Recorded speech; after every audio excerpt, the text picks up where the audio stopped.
welcome to this episode of the Tennis IQ podcast. I'm Brian Lomax. And I'm Josh Berger. And in today's episode, we're going to talk about how to respond after a big loss. These losses could look differently. It could be more of a lopsided loss. And we're going to talk about a recent situation where that occurred at the professional level and how that player responded immediately afterwards. But in addition to more of a lopsided loss, it could be a loss during a big match. Maybe a match that you really look forward to. Could be a certain opportunity, maybe a semifinal or a final. But the reason really where this topic came from was from a recent match where Emma Raducanu, who, as I'm sure most of our listeners know, came from being ranked outside the top 100 and won the U.S. Open last year as an 18-year-old. And with that, there comes, there are some strings attached. There are some increased expectations. There's maybe some increased pressure, certainly a lot more publicity surrounding her. But in her most recent tournament, she lost. She lost 6-0, 6-love, 6-1 to Elena Rybakina. And how did she respond, right? She lost 6-love, 6-1. And what I think is really important and really where this, some of the basis for this episode is in a couple of the quotes that came out right after this loss. And I'll share those quotes and then we can get into some of the themes. And I think there's a lot of broader themes about how all athletes and all tennis players can respond after losing and what might be some best practices for that type of situation. So the first quote is, "I just want to keep putting myself out there. Even if I keep getting knocked down, it's not about, even if I keep getting knocked down, it's just about getting back up. You're one step better and you learn more." So that's that first quote. And I think there's a lot of good stuff here in terms of that process of constantly getting back up, that process of wanting to be one step better, knowing that it is inevitable that you will, keep getting knocked down, but trying to get a little bit better, trying to keep learning a little bit more. Brian, should we get into this quote a little bit more first, and then we can go on to those other two? Yeah, I think that's a good idea. I mean, there's similar theme maybe in one of the other quotes, but I think the idea of putting yourself out there, it's a common response after a tough loss to maybe go into a shell and not want to go back out there. And I think when that happens, it's because perhaps we're a little bit too focused on the result and how we're feeling about that, and maybe we're feeling poorly about that. And, to Emma's credit here, she gets it, that it's not about any one result. It's about the process of learning and becoming better. And it sounds like to have this philosophy at her age, she's been surrounded by a lot of people who have done a really good job with her to let her know that it's really important that this be treated as a learning environment. And so this quote just made me think of a couple of other things, things that we have talked about in the past, but one of them was a quote from the sort of legendary American football coach, a guy named Bill Walsh. He was the coach of the San Francisco 49ers when they won several Super Bowls. And, kind of in this theme of a learning environment, he said, "When the environment is dedicated to learning, the result takes care of itself." And that may not happen on a daily basis, right? Especially early on. But if someone like Emma Raducanu can be focusing more on learning and getting better and not so focused on having to win or, deriving some sort of value from wins and losses, she's going to be a much better player for it. And the beautiful thing is that, she's already got the physical tools to be a great player, because she went through that U.S. Open women's singles tournament without dropping a set. And I don't think maybe not even the qualifiers, right? Did she drop a set maybe in the qualifiers or? I don't Um, think so. She hardly played a competitive set. She was, I mean, most of the sets were pretty lopsided for for her side. yeah. So we know she's got the physical piece, and but as you and I both know, and we've discussed at times on this podcast, competing is a skill in itself. It needs practice, and I think that's what she ended up doing here. Is just getting let's get back out there. Let's do it again. And I think that's really impressive way to respond to the situation because losing 0-1, nobody likes that. Very easy to just say, terrible day. I don't want to deal with it. Whatever.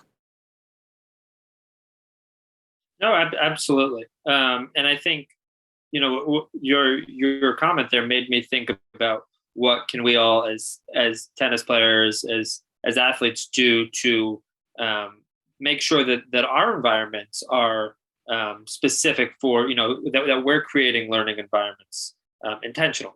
Yeah. Whether that means that we're journaling, whether that means we're doing match analysis, whether that means we're reflecting on our practice or on how our development plan is going. Let's say thinking over a few month period of time. But the more that we can intentionally design our environment in a way that's conducive to learning, the better. But no, I think that this leads to that second and third quote in terms of not just how she viewed the situation, but ultimately her response, which I think was really impressive, and I think has a lot to do with ultimately how she will be able to handle the situation and bounce back after a loss like that. So the second quote is, after the match, I got a box of balls and went straight to practice. I felt like I could have done some things better in the match, and I wanted to try to fix it straight away. And this next quote, I could have easily said it's too soon and just play next week, but I wanted to really test where I'm at. I think this will help me in putting me in a better place for next week. So I think that says a lot. And she's certainly not the first player to do this, to be out on the practice court after a match, whether a win or a loss. But it says a lot that you're not satisfied with whatever just happened. And as you said, Brian, that you don't want to just sort of turn away from it and not look at it, not address it. But hey, let's work on it. There are some things that, as she said, there's some things that during the match that she could have done better with, and she wanted to try to fix it or address it straight away. So I think that shows that is dedicated to that learning process and that process of improvement, regardless of sort of the pain of whatever loss that she had just taken. It's an extremely professional attitude as well. It shows that she recognizes that this is her job. This is her profession. And the most important thing she can be doing is working on her skills. It reminded me of I don't know if you've seen it. There's a documentary about Andy Murray on Amazon Prime, at least in the U.S. And I remember there was one time where he's doing some rehab exercises, and he's really working hard at it. And it was almost like he got a question like, how do you do this every day? How do you work so hard? And his answer was, this is my job. And right, and his body, that's one of his major assets for his job, especially the way he plays the game. And I think this is a good recognition on Emma's part that this is her job, this is her profession. It is, up to her to go out and be the best that she can. So going out to the practice court after, a performance that you're not happy with makes total sense. So that, by the time you get to your hotel room or get to dinner, you feel a little bit better that, okay, yeah, maybe it was a bad match, but we worked on some things. I'm in a better place now. And so I just thought that, that particular quote was really great in terms of its super professional attitude. And again, not all of us can say that playing tennis is our job. It's our profession. For many of us, it's just something that we love to do. And we may have other careers and so forth, and we can't necessarily dive into things like this.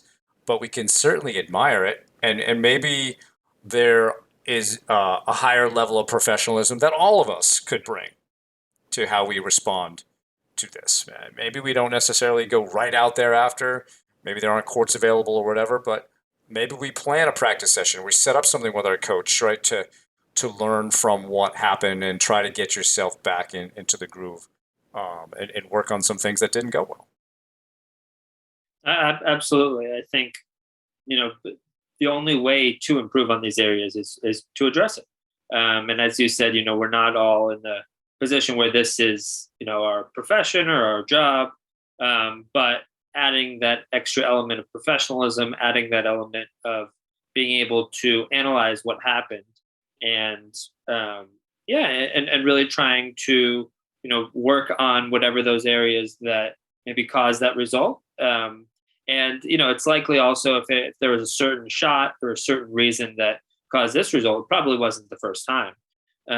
So noticing those patterns, and and also I think viewing the situation in a non-judgmental way. It can be very easy after a loss like this to beat yourselves up, to think about, some people even think about quitting the sport or lose, they're wondering why they're playing, why am I even playing anyways if I'm going to have a result like that. I think part of it also is normalizing. That's one thing, normalizing that every athlete has those ups and downs, has these sorts of matches. But really, what's important is that you can learn from it and move on, and not dwell on it, not keep holding on to a result like this, or identifying with it too much. Yeah. I think another important aspect of this is thinking about, everything that she's been through these past, let's say 4 or 5 months, in terms of, sort of this rise to stardom, and the fact that there are some increased pressures and some increased expectations here.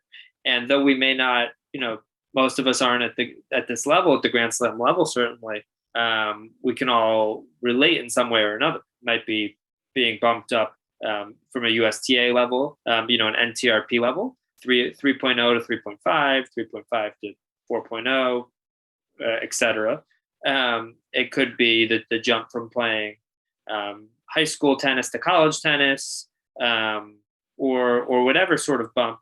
It could be maybe you've reached your first level in a first semifinal or first final in a certain tournament, or a certain level of tournament, and all of a sudden, maybe there's greater expectations that you put on yourself, that others put on yourself, and greater pressure.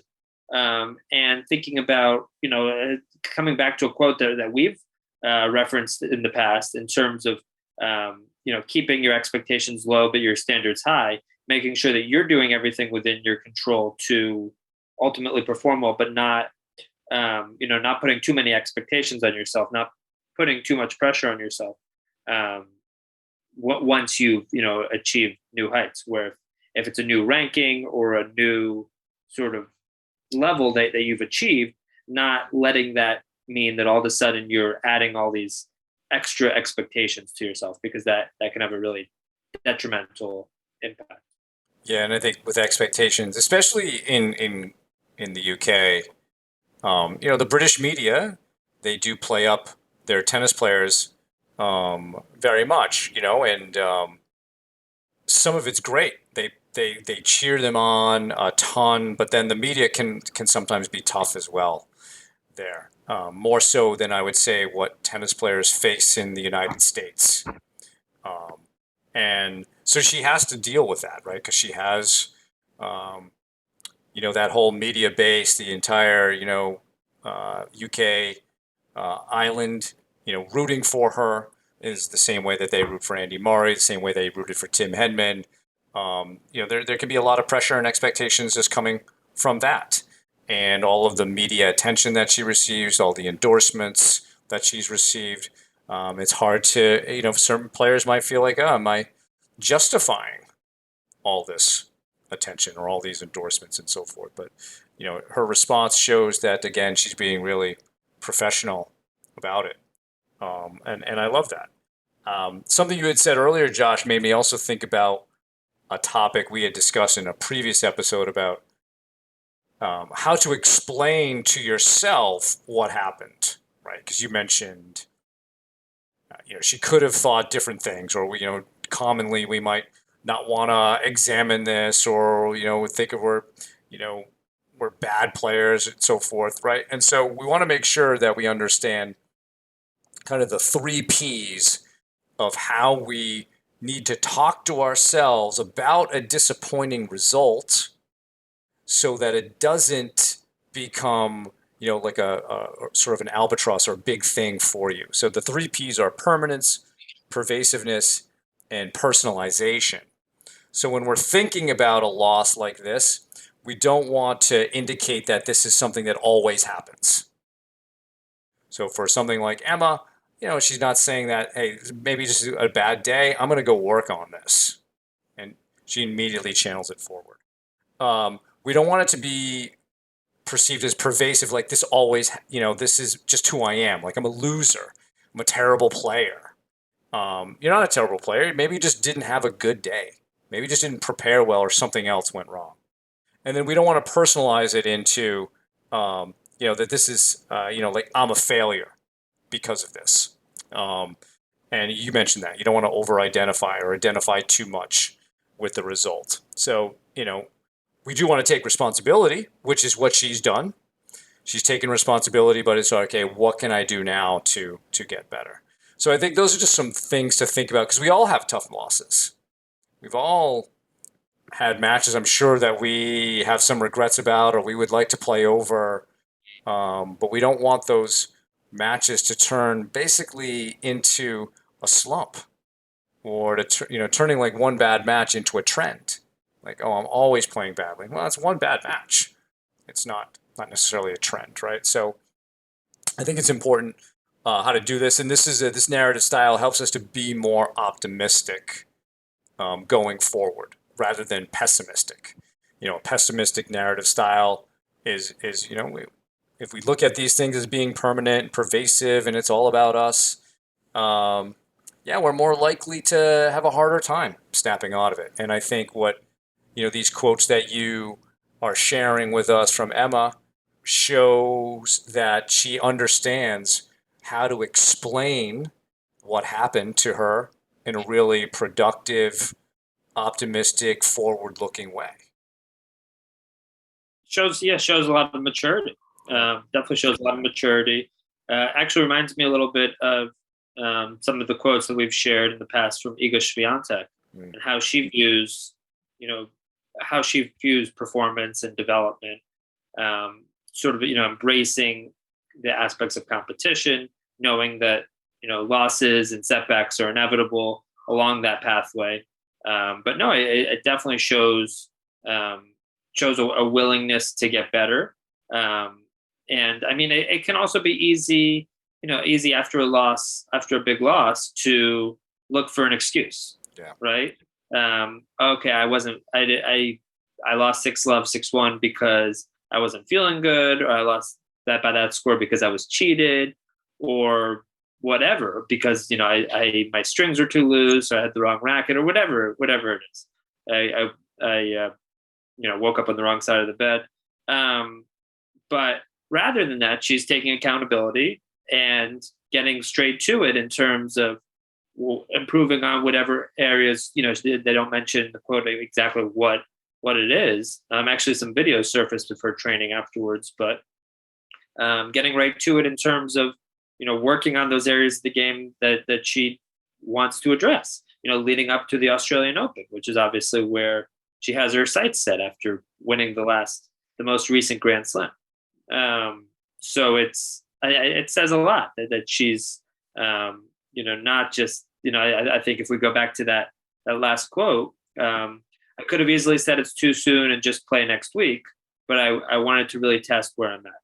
I think this will help in putting me in a better place for next week. So the point is, I'm not just going to put this loss behind me, but hey, let's address what's going on, because that's going to set me up in a better position for my upcoming tournaments and for the Australian Open. Yeah, and maybe she just needs more matches. That's highly possible, right? I think, like we were saying earlier, competing in itself is a skill. And when you're getting ready for a grand slam, or a major tournament like the Australian Open, you want to feel battle tested going into it. And losing that match 0-1 early in that event, um, she probably just needs more matches as well. And I think if we, look at Emma, if we're taking again the long term view, maybe she doesn't have a great Australian Open. Maybe she does, but it won't be a big deal because she's going to be around for a while.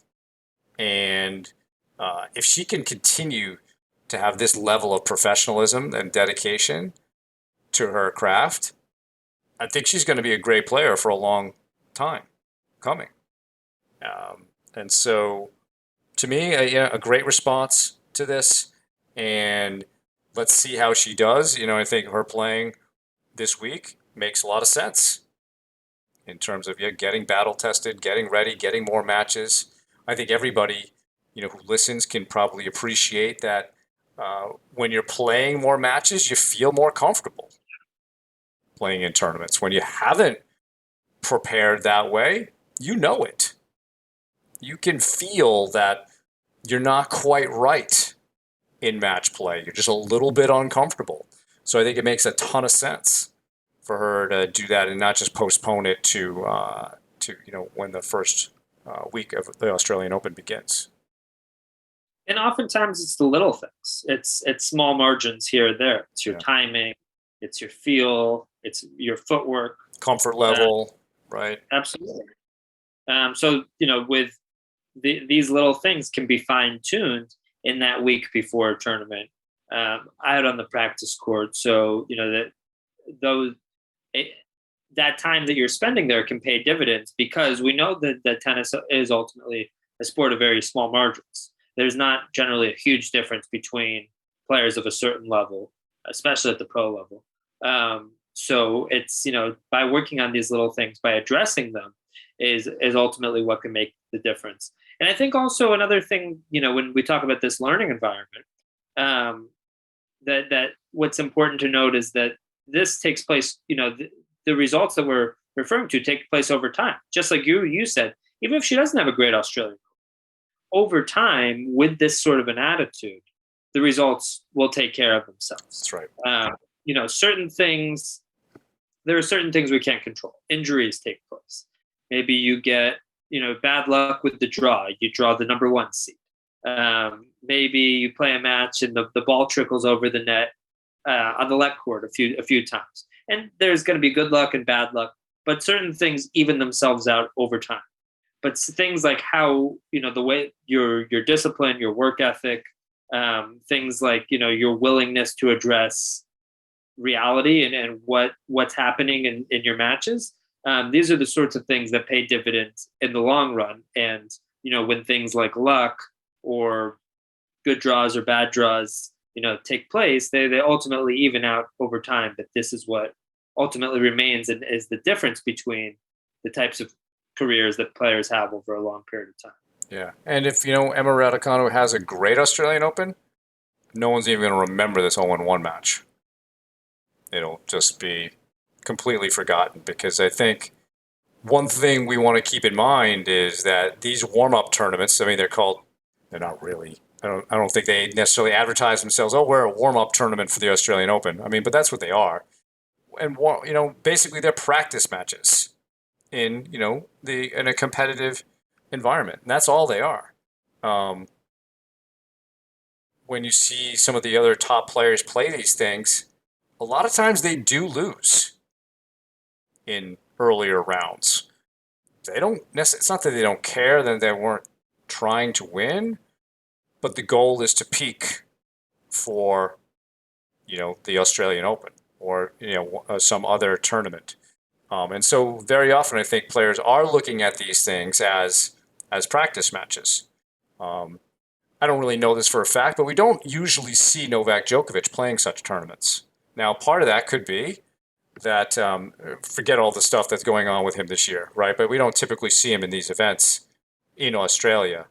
And part of that could be that, almost every tournament he plays, he gets all the way to the final, and that can be sort of energy sapping. So he may have his own way of being battle tested and so forth, but everybody has to have a process of feeling more comfortable, so that when they step out for the big events, they can look back and say, "Yes, I did everything I could to prepare for this event," and that can be a real confidence boost to you. That you've put in the work, not only off the court, but on the court, but also with more matches. And so, when I think of Emma and how she's approaching this, um, yeah, it's really just about her trying to get herself in the best position possible to be ready to perform in Australia. And if it works out, great. If it doesn't, that's great too. She'll be ready for the next big event. No, absolutely. I mean, as you mentioned, each player has their own process and figures out over the course of their career what works best for them. I mean, she's, obviously early on in her career. But I mean, I think of certain players like Dominic Thiem, Stan Wawrinka, who, at times were even criticized for the amount of matches that they'd play leading into a tournament. Um, yeah, and each player has their own method, but yeah, as you said, most players do need some matches, do need that experience leading up to a tournament to feel the ball better, to get that sort of match toughness that we've referred to in the past. Where if you haven't played, if you haven't played a match for a period of time, you can lose certain aspects of it, and it can be a subtle difference. I Definitely. mean, I think back to Nadal as well, who of course has had many injuries and many throughout his career has had countless times where he's had to come back from an injury and had to come back from an extended leave of absence. And I it pretty much always includes certain warm up tournaments leading up to a Grand Slam. I mean, even this time around, I mean, he played in Mubadala and then unfortunately got COVID, and now just played in I think Melbourne, the 250, won it, Yeah. leading up to the Australian Open. So it's for him, it unfortunately he's been out for months at a time, many times throughout his career, but his response, or it almost always is gearing up to a Grand Slam or gearing up to that next big thing on the calendar. But he doesn't generally go straight away to it. He plays in those warm up tournaments and generally gains steam and starts playing better as he goes. I mean, we've seen it in the past as well, where maybe the American hardcourt swing in March, Indian Wells and Miami hasn't always gone his way, and in the way that he's gained steam in Europe, when as soon as he gets on that clay, leading up to the French Open is really remarkable, and I think goes to what you're saying, Brian, in terms of those matches that you need to find your rhythm, to find your best tennis. Yeah, and he seems like a guy who needs more matches maybe than others. He'll often talk about his feel of the ball, and I think that comes with the rhythm of playing more matches, because even he's had some years where he's done the South American swing after Australia. He's played in Buenos Aires, he's played in Brazil, he's played in Acapulco, leading up to that, the American hardcourt piece. Um, and so yeah, he's been willing to go out and play these events and just to get that feel. And so I think, like we've been saying, we're all different in that regard. A guy like Roger Federer, maybe he's different. You don't see him playing so many of those smaller events. Um, and he obviously seems to do quite fine with that, right? Um, but yeah, I think it is just everybody trying to figure out how that works for them. And, to bring it back to Emma Raducanu again, and these quotes that we've been discussing about how she's bouncing back from a difficult score, a difficult loss, and how this is the way to do it. This is just a really prime example of how to respond to a difficult loss. Be professional about it. Take ownership of it, and simply move forward and do your job. Absolutely, and it's not It's not typical. It's not typical among, most players out there, whether at the professional level, whether at the club level. Um, and this is the type of thing that can set you apart from your peers, where, everybody's going to have losses like this. Everyone's going to have slumps or situations where perhaps you don't play your best, but this sort of behavior of, hey, let's get, and maybe there's not a court right away after a match, like in um, being realistic, but hey, let's get back out there as soon as possible and try to address some of these things. That sort of a mindset, that sort of a mentality is ultimately what's going to help you with your development and continue to improve as a player. Right. Reflect on it, figure it out, own it, and yeah, and move forward and realize it's not about any one match. It's that, as again we've mentioned, tennis as a life project. That's certainly true for the professional players, and it's their major life project, and they need to put all resources into it. They need to be all in on that life project. Otherwise, there perhaps will be some regrets at the end of the career. But like Andy Murray said, and like Emma is behaving here, this is their job. This is their profession. This is their major life project. And the more that we can, all of us, take a page from how Emma has responded to this, I think we'll all be better. We can all, own it more, reflect on it. What did I need to work on, and not personalize it so much. Not over-identify with the loss.